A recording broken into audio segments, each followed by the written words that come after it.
Welcome to Proud Veteran Outreach. My name is Jim Jurowitz. We are a weekly TV show that asks you, the civilian, to help us identify the lost or isolated military vet to help them prevent them from committing suicide or becoming homeless. We are sponsored by the Vet Centers of Minnesota, located in Brooklyn Park, New Brighton, and Duluth, and also by the Proud Foundation. And we are looking to you to help us provide those military veterans with the emotional support that they need, plus invite you to be engaged. So today we are going to reflect on the Vietnam era veterans who are very much committed to providing peace in these times of war all the time. So we have an organization called Veterans for Peace, and Dave Logsdon. Logsdon, yeah. Thank you very much for coming, and Mike McDonald. Thanks for having in. us. Yeah. So Dave and Mike, would you please each tell us what your service history is? So Dave, start with you. Yeah, by the way, I'm currently serving on the National Board of Veterans for Peace. And Veterans for Peace is an international organization. So I served in the U.S. Navy, 66 to 70. I was in for 5 months out of that 4 years, I was off the coast of Vietnam in the Gulf of Tonkin Yacht Club, as we affectionately called it, and a destroyer. So we used to do firing runs up north of the DMZ. We went as far as really close to Hanoi, and so we exchanged gunfire with the North Vietnamese shore artillery, and never really felt terrified until we got hit. And then Well, that would scare anybody. Then after that, next time we went back on the firing line after they fixed us up, the mood in the gun mount that where my station was decidedly less gung-ho and spirited, and a little tighter there, you know. Good. So Mike, how about yourself? What was your history in the military? I had a bad number for the draft back in 1970. I was about to get drafted, so I joined the Army Reserves, and I served 6 years from 1970 to 76 with the 32nd ICC at Fort Snelling. And I was a truck driver, and my basic training was in Fort Polk, Louisiana, and then served the rest of my time at Fort Snelling. And I am presently the president of Chapter 27 of Veterans for Peace. Okay, great. And so now tell us, what is Veterans of Peace? You said it's a national organization, and you have a little mission statement there to Yes, to I read? didn't want to miss anything, so I'm just going to read this to you. That's fine. Thank you. We, having served our nation, do hereby affirm our greater responsibility to serve the cause of world peace. To this end, we will work with others to increase public awareness of the costs of war, to restrain our government from intervening overtly and covertly in the internal affairs of other nations, to end the arms race, and to reduce and eventually eliminate nuclear weapons, to seek justice for veterans and victims of war, and to abolish war as an instrument of national policy. That's powerful. Yeah. That's very powerful. So, you know, we come from the era, we're all the same age here, and you know, certainly a big influence on us has been the Beatles. You know, I think the Beatles really did contribute to ending the Vietnam War, because there were so many protests then, and you know, I like your logo, I like the mission of what you're doing. I personally sing to myself all the time, just give peace a chance. And I think that emotionally the community is here. So it's time to honor the veterans from that era. The Vet Centers was actually started by military veterans that came home from the Vietnam War and were not received well, and they had psychological problems, and so together they collectively got started, and it was actually started in St. Paul. So the Vet Centers is pretty much historically reflective of what you're doing with your organization. So tell us a little more about what the National Organization of Veteran for Peace is doing other than what the mission statement said. So what purposes are you relating to or evangelizing? Well, we're not a service organization, so we're a 501c, but we act as more of a referral. If somebody, so like groups that are really actively doing one-on-one, like at the VA, the Veterans Crisis Center, and things like that, we could refer them to that. And we work with groups, and I'd love to work more with the vet centers, but we work with groups and try to work and to bring awareness. For our job mostly is to bring awareness of the up to 22 suicides a day that are committed by veterans, and this goes across not just Vietnam veterans, but of course the recent veterans. And there was a poll that said that 61% of the Iraq and Afghanistan veterans felt that they weren't sure what the reason why we went over there and served. And you think how powerful that could be when you had somebody, a good friend of yours died or was seriously wounded, or you had to shoot somebody in a situation that was kind of sketchy whether they were actually combatants or not.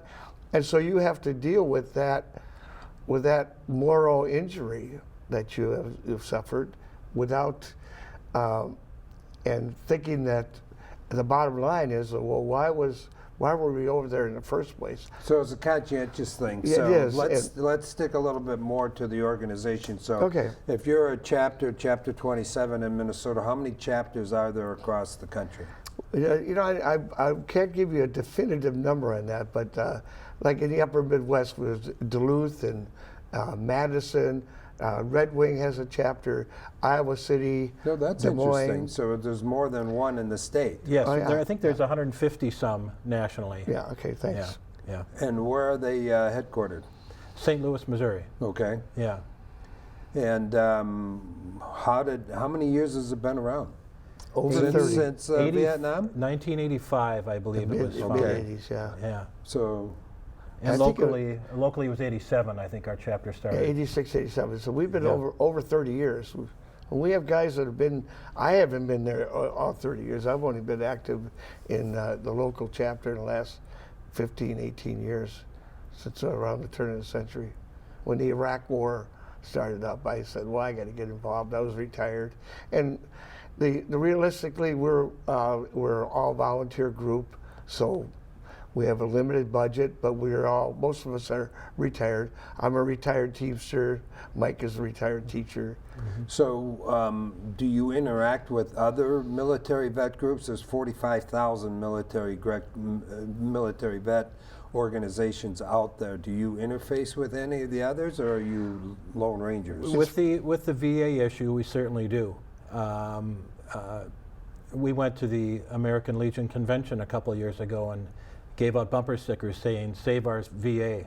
So we're trying to keep the VA very viable, and we're trying to encourage their funding to be fully matched, because some people are trying to get their hands on that money, which there's a lot of money in the VA, but we feel that they do a great job. I personally go to the VA, get very good treatment there, and so that's one of our big things right now is trying to save the VA and not let it be privatized. So in Minnesota, we have a good Veterans Administration hospital. We do. And Wonderful. organization here, but around the country, it's not in such good shape. And so what kind of impact can you make? Who's going to listen to you if you're trying to raise awareness of the shortcomings of the VA? Well, we try to be visible. We write. Visible to who? Who do you want to impact? To the local people. To the civilians or to the politicians? Well, to both. I regularly meet with our representatives. I've been to McCullum's office several times. I have a personal relationship with one of the staff there and talked to Betty a couple times. We've been to Ilhan Omar's office. She's supportive of veterans issues, very much so. I've been to Dean Phillips' office and Angie Craig's office. So we try to keep in touch with these people and tell them veterans' concerns and our thoughts on really the military-industrial complex too, along with the VA. And are you reaching out to any veterans and helping them understand some of the benefits or that they may be missing, or Yes. what benefits it might be if they were to be in community with you? Yes, I've met personally several veterans this summer through Open Streets, which we participated with in Minneapolis. Guardsmen. And what is Open Streets? Open Streets is a program in Minneapolis where they cut off the cars for a stretch of streets. Like we did Lyndale and Nicollet and a stretch of West Broadway. And so it's just pedestrians and bikers, so they can walk and enjoy a day and have good food, visit with different groups along the way. And so I've run into several guardsmen and reservists that didn't know about the benefits that they could get. So I've steered them towards the VA and saying, please go talk to them. And we do have a peace bus. One of our members, Harold Nielsen, when he bequeathed us $20,000 to purchase a building for peace activities. So we interpreted it in that the only thing we could do is actually get a bus. So we got a bus and fixed it up, did a lot of sweat equity in it, and we take the bus to the Open Streets. We take it outstate. We were in the Kenyon Rose Festival. And last year we did a 323-mile journey with this Korean woman who did a walk for hope and peace and unification in Korea. And she mirrored her mom's 323-mile hike for 20 days. We had the peace bus was kind of like the what do they call it? The sag wagon. Sag wagon for the walk. So things like that. We spent a lot of our time doing that, trying to outreach to people with our message, but also reaching vets and I really think I love the idea of the vet center. I've learned quite a bit talking to you earlier before the program that I would like to do more things with in partnering with the vet center. So let's talk about volunteers. Can a non-veteran volunteer to work with your organization or to participate? Yes. Or become a member? I don't know what. Yes, they can. We have associate members. And they can be part of our meetings, part of our actions, and I would say maybe 10-15% are associate members. Our treasurer is an associate member. And, the president and vice president should always be veterans because it's veteran-led organization. So. And how about fundraising? How do you raise money, make money? Sell cookies? What do you do? We used to have a canoe raffle for years, and that's the main way we made our money. But presently, we have a fundraising effort one time each year. But people know about us, and people are generous. Churches have given us money. Unitarian Church in St. Paul gives a portion of its plate every week, and we were lucky enough to be at 1 week and got a nice chunk from them. And what about foundations? Are any foundations supporting you? Can you write grants? How does? No, we don't have a lot of that kind of money, and it takes a real sophisticated. There's a lot of competition for grant money, and if you don't have. If you're not a professional grant, we don't really need to have a huge budget. We don't have an office staff, and we partner with Women Against. Yeah, but like Military any other Madness. business, it's got to scale. It's got to grow. If you've I got to agree survive, you got to be around tomorrow. You're preaching to the choir.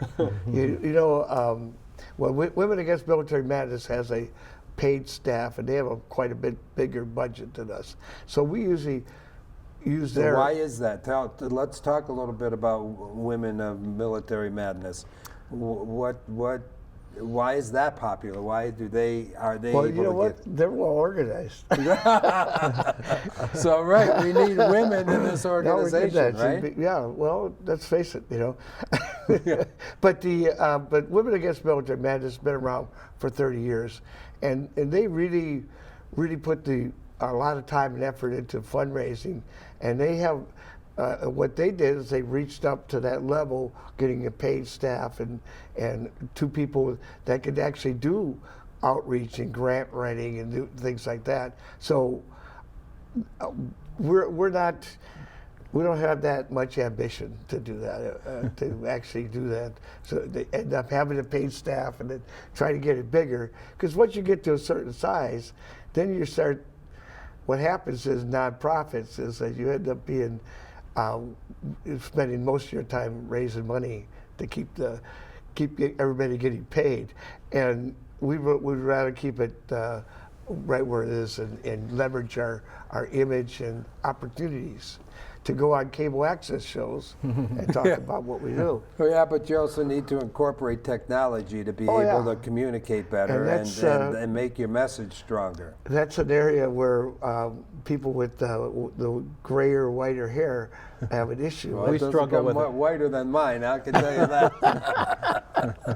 But the idea of technology, we do have a Facebook site and we have a website. The website should be on the screen there at various times during the it'll be broadcast. on there. And we do have a Facebook site, but it's a work in progress, you know. Okay, let's talk about some of your environmental issues. You come from the right era, you know. Yeah. We've got the 50th anniversary of Earth Day coming up, and so you fight for environmental causes. You protect the planet. So I mean, as military veterans, you appreciate what the planet means and how it's being destroyed, you know, by all of these environmental problems. Climate change scientifically is real, and what are you doing about that? Well, we were just up at Duluth last weekend for Stop the Line 3 gathering up there, and there were over 1,000 people. And we drove our peace bus up there, and we had a half a dozen members that participated. There were great speeches by the young people. It was very encouraging. The native population was there with their drums and their message, and we just are. That's a big part of what our push is now. It's about the environment because the U.S. military is such a big polluter. There's lots of statistics that show it's the most polluting organization on the planet. It ranks up there with many countries. Yeah. And so we're all about that. Yeah, And, and like I said, to add to what Mike's saying is that our position, we're not an environmental group, but we support them, and our part is to say, and actually a lot of environmental groups don't know that about the military. Well, listen, when there's floods or anything else that happens, you know, the military is called to help. Yeah. And so, you know, protecting the planet is part of our responsibility. And let's talk about your membership some more. Okay. Is there a fee to become a member? How do you become a member? It's a $40 fee to the national to become a member nationally, and Is then that we don't. Annually or one time? or- That's Yeah, annually, okay. and we don't have any local dues besides that. We just have that umbrella for the national. So it's a pretty simple organization to join, and And what about the diversity of the membership? Is it just old white guys, or is unfortunately, Mostly.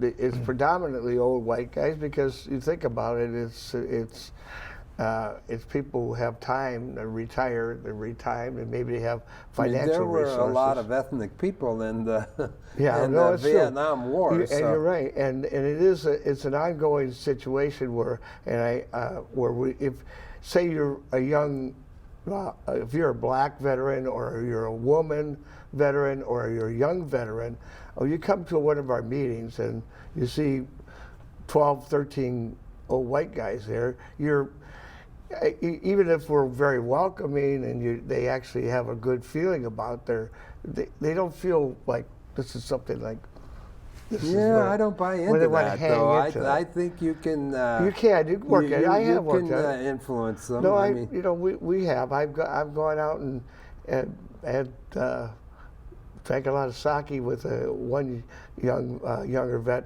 that I've talked to over the years. you know, so this is a problem that we have environmentally in the state of Minnesota. Right now, obviously, there's laws that say you have to hire people of color, and corporations have to have a fair balance Yeah. of people on their board that are people of color. And you know, we're going to run into a problem in 2020. We're going to be short 100,000 jobs for people of color. So, you know, as old white guys, I think Yeah. you guys need to be yeah. fine-tuning your brain a bit there, and bringing in some diversity so that your organization is more attractive. We're So- trying. At Open Streets, like I said earlier, we've met several veterans, younger veterans.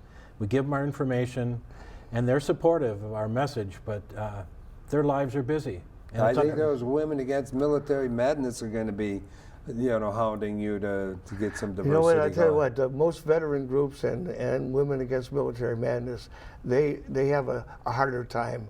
They have a hard time recruiting younger people to do it because young people are working, to go into school. They have young families. We were all young once, and I remember being young, and I didn't have time. I didn't have time to be involved in something like Veterans for Peace. As much as I, in fact, for years before I retired, I would send my money in and say, "Good for you, good on you," but I never went to meetings. Okay, so let's be attractive to the public. You and Women's Against Military Madness do protests on the Lake Street Bridge and the Franklin Avenue Bridge. What other events, you know, can you be seen at that the general public can identify with you on?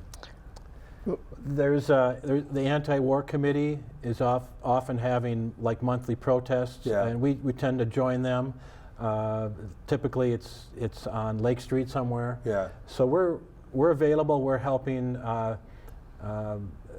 protect Minnesota at times on the assault weapon bans, which Yeah. we are for. So we're available. We're out there trying to get our message out in a lot of different places. Okay, good. So how about schools and universities? Are you appearing on campus? Do you just have too few people? What's Actually, I have visited the in the state of Minnesota. I think it's across the country. The schools are mandated to have Student Veterans Association for the veterans. And so I've been down and visited with them. They've been always very receptive, but it never really made a lot of headway. I was going to revamp our efforts because we recently had Danny Surgeon, who was a ex-major served in Iraq, was a teacher at West Point, West Point grad, and he's a very brilliant speaker. We just had him in, and he spoke down at Peace Dock, which is hosted by the Red Wing chapter of Vets for Peace that we work with and help out. Good. Now, Danny Surgeon, we want to get him back into the Twin Cities, and I really want to go talk with the Student Veterans Association. So our time is running out here, so I want to thank you very much for coming in. Wow. I do want you That's to a quick half hour. Be very successful, so let's scale this Don't thing be up. a stranger. No, we certainly won't. Thanks for coming in. And Thanks, thanks Jim. for having us Okay, on. good.